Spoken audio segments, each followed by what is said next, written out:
Please ब्लगलाई like comment share subscribe सबै गरिदिनु होला। Hello welcome back. सो म चाहिँ अहिले लगभग कति किलोमिटर, लगभग अझै 100 किलोमिटरै बाँकी छ होइन। आज चाहिँ बिदा भएर चाहिँ म हिजो चाहिँ उता खेङ्जु गएको थिएँ कि पहिला म बस्ने ठाउँतिर चाहिँ। सो अब चाहिँ म एकदम रफ्तारमा फर्किरहेको छु होइन, रफ्तारमै हो कि पुरै रफ्तारमा। लगभग मैले 176 किलोमिटर थियो, 76 किलोमिटर पार गरिसकेँ, अझै 100 किलोमिटर बाँकी छ कि। सो दौडिया छ बत्तिया छ होइन, पानी पनि पर्लाएको छ, आकाश कालो कालो भइरहेको छ। सो भिडियो हेर्दै गर्नु होला होइन, हाइवेको यस्तो बवाल भिडियो आउनेछ होइन। सो बवालै हुन्छ भिडियो होइन, लगभग बवालै होला, सायद सिनहरू बवालै छ होइन। त्यसैले तपाईँहरूलाई दृश्य देखाउँ कि भनेर हो, हल्का हल्का सानो क्लिप। सो मेरो अगाडि फेरि चलाउँदै खिच्यो नभन्नु होला, यहाँ अगाडि टक्कै स्ट्यान्डमा मोबाइल छ होइन। सो भिडियो हेर्दै गर्नु होला है त। सो भिडियो कस्तो आउँछ मलाई पनि थाहा छैन होइन, मैले चाहिँ क्यामेरा अन गरेर राखिदिएको छु। सो भिडियो र सिन अहिले हेरौँला हामी गाडी रोकिसकेपछि। अझै छ मेरो चाहिँ 100 किलोमिटर पार गर्नुपर्ने। म अघिको हिउगेसम्म बस्ने विचार गरेको थिएँ होइन, फेरि बसेन क्या। बेकार हिउगेसम्म मात्रै बसेर पनि त भएन होइन, बाटो पनि त कटाउनु पऱ्यो, बाटो पनि त पार गर्नु पऱ्यो। हिउगेसम्म मात्रै बसेर भएन, जक्सनमा पनि त पुग्नु पऱ्यो। सो रन्केको छ गाडी होइन।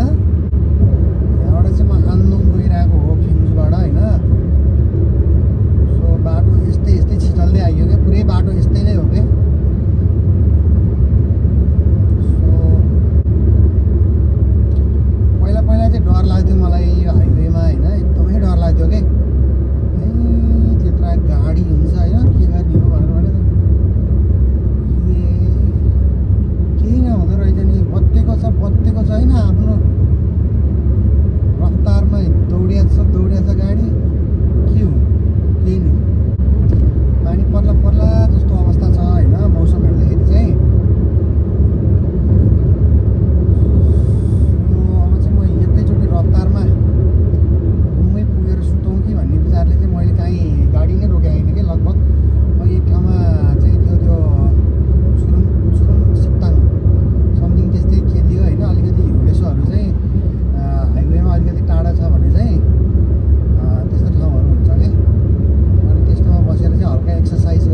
हाइवे छैन क्या, बाटो अनुसारको हाइवे फरक छ क्या यहाँ। जस्तो म जानुपर्ने एरियाको अब यहाँबाट मैले बाटो छुट्टिनुपर्छ अब त प्लक्क। नेभिगेसन भएन भने त कहाँ हो यहाँ त अन्दाज हुँदै हो कि खोजेर भेट्टाइन्न के अरे। एकदम नेभिगेसन चाहिँ अब म यहाँ लगभग 300 किलोमिटरपछि मेरो चाहिँ अब रफ्तार चेन्ज हुनेवाला छ। अब मैले चाहिँ यो बाटो घुमाएर जानुपर्ने अवस्था हुन्छ कि सर्लक्क लाएर। अब म यो हाइवेबाट चाहिँ म अर्को हाइवे प्रवेश गर्दै गरेको अवस्था हो कि सर्लक्क लाएर। यो हाइवेबाट चाहिँ यस ब्लक अर्को हाइवे प्रवेश गरेको अवस्था। सो बाटै बाटो चाहिँ कता हो यार। नेभिगेसनले मात्रै अलिकति चिसिक्क धोका दियो अथवा केही भयो भने छ नि। अब मोबाइलमा हेर्दाखेरि मोबाइलै अफ भइदियो भने त कहाँ हो कि यो गइरहने हो बाटो जहाँसम्म पुग्छ त्यहीँसम्म हिँड्ने हो क्या, उपाय छैन। गाडीमा नेभिगेसन फिट भएको ठाउँमा त केही समस्या भएन होइन। हुन्छ नि त कतिपय अवस्थामा अब यो गाडीमा चार्जर नभएको बेलामा अनि फोन चार्ज गरेको छु भनेर नेभिगेसन फिट गरेर मोबाइल राखेको बेला फ्याक्ट मोबाइल अफ भइदियो भने त सकेन अनि गयो त। अनि यस्तै गइरहने हो क्या बाटो जहाँसम्म पुग्छ त्यहाँसम्म गइरहने हो कि हिँडेसम्म गएर चार्ज गरेपछि मात्रै आफ्नो रफ्तार लियो। लगभग 11 साढे 11 बजी पुग्छु होला। मैले ढाँटे होइन, म झिमिकै गरेँ छैन कि झिमिकै रातभरि झिमिक्कै सुतेको पनि छैन। सो म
त यहीँ पनि सपिङ हानिदिन्छ कि फेरि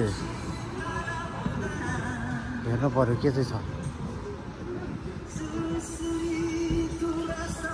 युगेसम्म हुने चाहिँ यस्तै हो क्या, मोबाइलमा चाहिने पर्स सर्स होइन, टोपी सोपी चट्ट लाएर।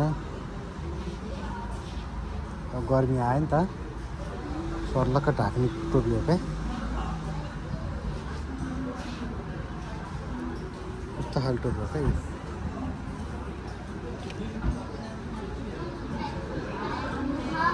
यस्तो हुन्छ गेम सेम खेल्ने ठाउँहरू भइगयो।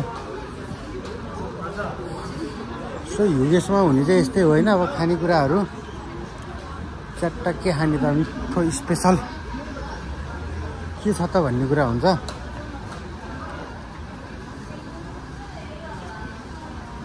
पहिलोचोटि कोरिया आउँदाखेरि होइन, साउको गाडीमा बसेर पछाडि पछाडि के खान दिन्छ भन्दै आइन्थ्यो कि। यो त यस्तो खतरा लागेको थियो नि मलाई, युगेसम्म रोकेर खुवाउन चाहिँ बब्बाल ठाउँमा भने। अहिले आफू कोरिया बस्दै गएपछि त केही नलाग्ने रहेछ क्या यस्तो ठाउँहरू।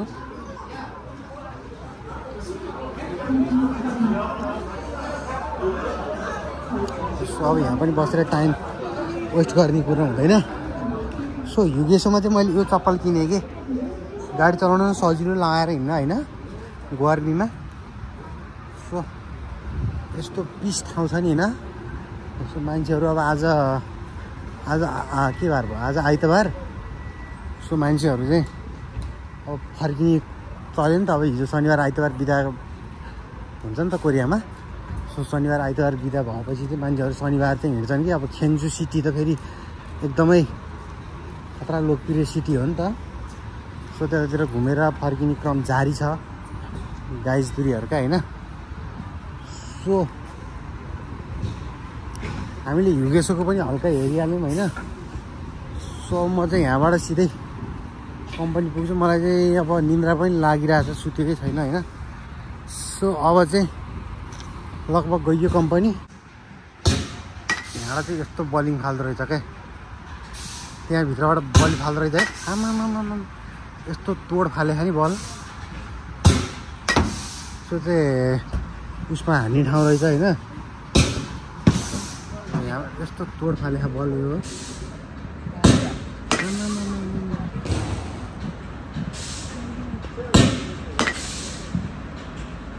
सो मलाई भित्र जानै डर लाग्यो यो बल देखेर।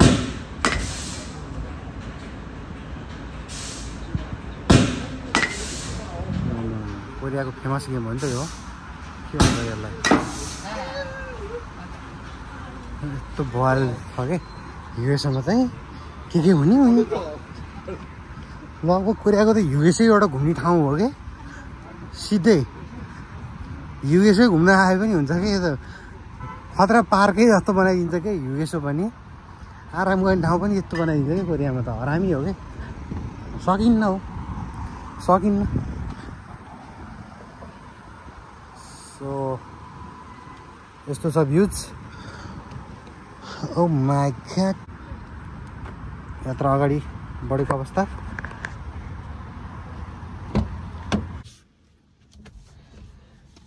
सो मैले तपाईँहरूलाई चस्मा लगाएर बढाउनु होइन। सो मैले तपाईँहरूलाई चाहिँ कोरियाको हाइवेमा चाहिँ होइन, म अहिले ड्राइभिङ गर्दाखेरिको अलिकति सिनहरू होइन, अनि अलिअलि बाटोको कुराहरू पनि गरेँ। सो यस्तै हुन्छ कोरियाको बाटो चाहिँ। हाइवेमा बिन्दास हो क्या, चलाइ बिन्दास हो यहाँ त। यहाँ टेन्सन सेन्सन केही हुँदैन हाइवेमा चलाउँदाखेरि। तपाईँले जति सोच्नु भएको नि त्यति केही हुँदैन यहाँ। दौडेपछि दौडे हो क्या यहाँ। कसैले डिस्टर्ब गर्दैनन्, कसैले केही पनि गर्दैनन्। आनन्द रन्किया छ। सो लगभग 177 किलोमिटर बाटो चाहिँ अब लगभग 30-40 किलोमिटर मात्रै बाँकी हो मेरो। लगभग म हिँडेको कति भन्दाखेरि 177 किलोमिटर। लगभग म त्यस्तै 9:30 मा हिँडेको थिएँ। म 10:30 ठ्याक्कै 10:30 भयो। 10:30 मा चाहिँ मैले लगभग कति भनेदेखि 10:30 सवा घन्टामा चाहिँ 140 किलोमिटर पार गरिसकेँ क्या, सवा घन्टामा होइन।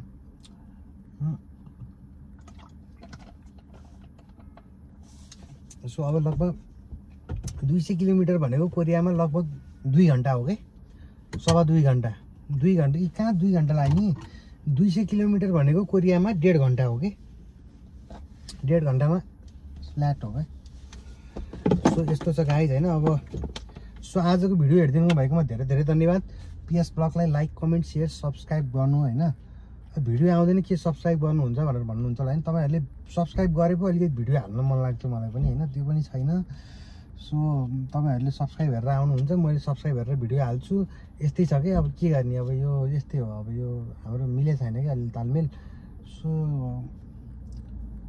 भिडियो चाहिँ हाल्न छोडिन्न होइन अब त्यस्तै हो सो भिडियो हेरिदिनु भएको धेरै धेरै धन्यवाद PS ब्लगलाई लाइक कमेन्ट सेयर सब्सक्राइब सबै गरिदिनु होला